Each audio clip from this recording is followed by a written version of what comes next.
Right then, Sue, what we're looking at now? Right.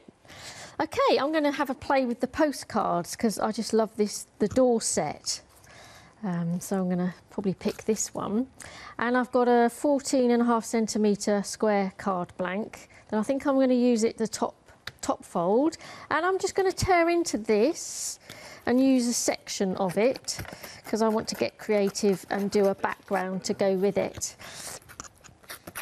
So I'm just going to rip 2 sides. A bit extra there that I don't want. And that'll sit there. Oh, that's get rid nice. of those bits. So let's have a play with the big checkerboard. Because I do like the fact you've got the 2 different sizes. I think that's quite useful. The checks are different sizes, aren't they? It's not just the stencils. Yeah. So I'm going to have a play with some oxide pumice stones. I'm just going to line this up. I don't think it matters where in particular. So I'm going to rub some pumice stone over this. I was doing that this morning in the shower. I'm going to try and get lots of colour down, make it as dark as I can. Just blend out towards the edges. That's a nice colour, actually. It is, yes. It kind of, I think it sort of mimics the sort of colour in the image because it's got those soft greys. It's not just set black and white, which I think, you know, is really, really beautiful. I was always told there was no black and white. It was all just greyscale. Different shades of grey from darker to lighter. Yes. So I think that's about it on there. Yes. And now I'm going to do it again, but just move it.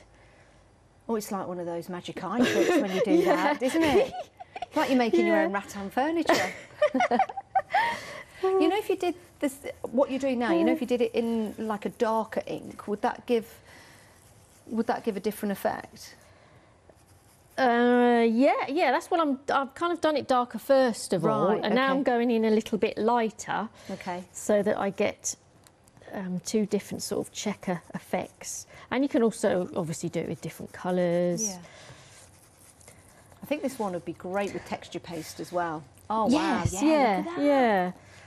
Now that's clever. That's a sort of interesting effect. And then I'm going to go in with another sort of a grey colour, hickory smoke.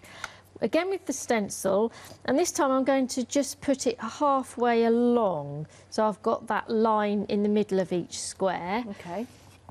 Because I kind of want to mimic brickwork, really. So I'm hoping that I sort of elongate the squares to make kind of brick rectangle. Now, with stencils like this that are large, I've also seen people cut out apertures like hearts and stars and shapes, and then when you put the stencil over that, it will just give you the heart or the star shape, but you'll have all the checks in it. Yes, that's a good idea, yes. You can layer up your stencils. So I've got that effect there. And then I want to build on that. I kind of see the lacy, loopy lace border. I kind of thought if I use that upside down, I kind of think just this section here looks a bit carved stony sort of look. Actually, looking at it like that, they look like flowers. Yes. Yeah, and leaves perhaps on that part. So I'm going to go for some hickory smoke because it's a bit darker.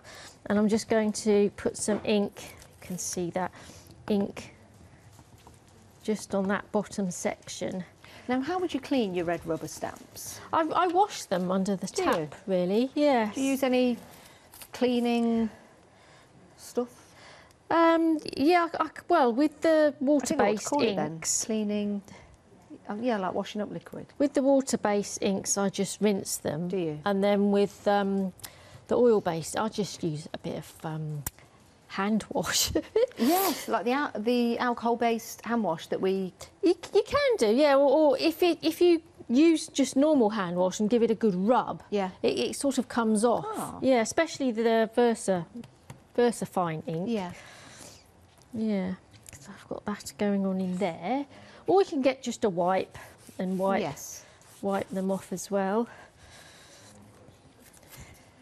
So I've got that detail on there. And then the tree, I kind of see some cracks with the branches. So I'm going to use the tree. Hey, that's a good idea. To create some sort of cracks. And if I get another spare piece of paper and use the black this time. Yeah. So I'm just going to ink one side of the tree. And I'm just going to take some of that ink off and maybe use the 3rd generation. And just I like that. plonk that on there just to create... Actually, I'll use the other side so the cracks look different. Or like a used vine or something that's not there anymore. It's just adding sort of texture really and having fun with it. It's a great idea. And also the bark as well, that can be, I don't know, sort of distressed or dirt or something. So I think I'll go in with the black again, I think. And I'm just going to do one edge of it. And again, I don't think I want all of that intense colour. And I'm just going to sort of use this to help frame and this the card. Goes to show the versatility that you've got in the designs in these stamps as well. Don't just see it as for what it is, see it for what it could be. Yes, yeah. You know, you can use little parts of them.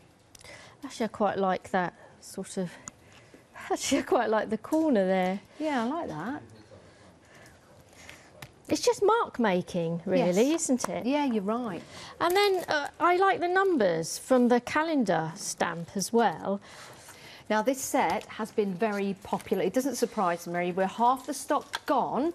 And in that particular collection, I'll just go down and grab your papers. You can see there, you've got those fabulous stamps, all red rubber again. And you've got handmade, created by, and made for by you.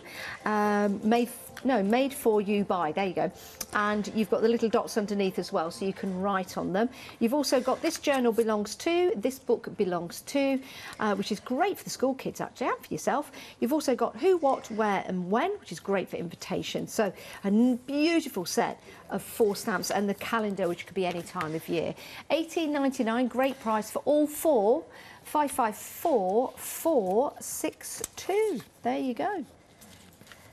Back to Sue. And I'm using the stencil here to mask off a specific number, but I'm just using the numbers randomly. So I just think numbers kind of go with doors. So yeah, they do. And some of the designs actually have numbers on them as well. Some doors. Some of the door graphics, they actually have numbers on them. They do. So you can copy those numbers. Number 69. There you go. So that's a great door there. Does this door have a number? Let's see if you can see that at home. I don't think it does. What? Oh, hang on. What's that there? Is that a number? Kind of. Is it? No, that's probably a letterbox. Next one up. Does that have a number on it? Let's have a look. Can you see at home? Oh, it does. 31, or is it 51? Just there. So that's got a number on it just there. The next one, everyone at home, you ready? Yeah, it does have a number. Here we go. 25, 20. These could be the lottery numbers. If anyone's at home, put them on the lottery tonight. Please don't gamble and do it responsibly. I don't know what I'm saying. There you go. Does that have a number on it? No, I don't think it does. Must be posh. Doesn't have a number. But it's got a lovely pair of door handles there, hasn't it? Lovely, lovely design. A couple of door knockers, we like that. 476158 is your item number. We all used to have a door knocker, didn't we? You don't get them anymore because you've got all those. You can do, I think. You've got those ding dong bells now. Yeah, Another good door knocker. A lot of people do. Yes. I want mine to open, so I'm cutting down the middle. Oh, I thought you were talking about your door knockers. You want to go a bit deeper. That's it. And then score the hinge side so it opens nicely. See, isn't this fantastic? We've taken the postcard, we've torn into it, and now we're actually making the doors open. It's so creative. Well, I see them and I want to, I want to know what's behind them. Yeah. So you can add things behind them, other images, photographs, a nice message. That'd be That's it. nice.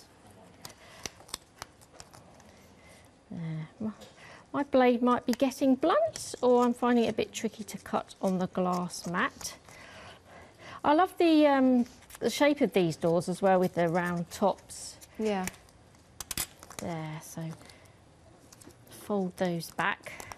And then what I want to do is to create an aperture in the card itself.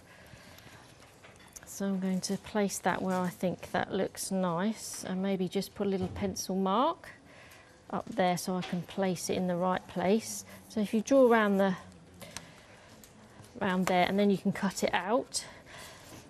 And then I want to place that on there with foam pads. And then that's basically the card there done. Great, I love and I've that. done one here Yep. to show you in a similar way, which opens out. This one's got the 25 on there, which I've mimicked here.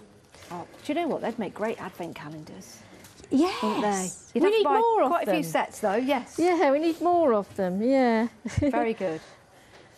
Very good. Very good. I love that. How effective is that? Absolutely fantastic.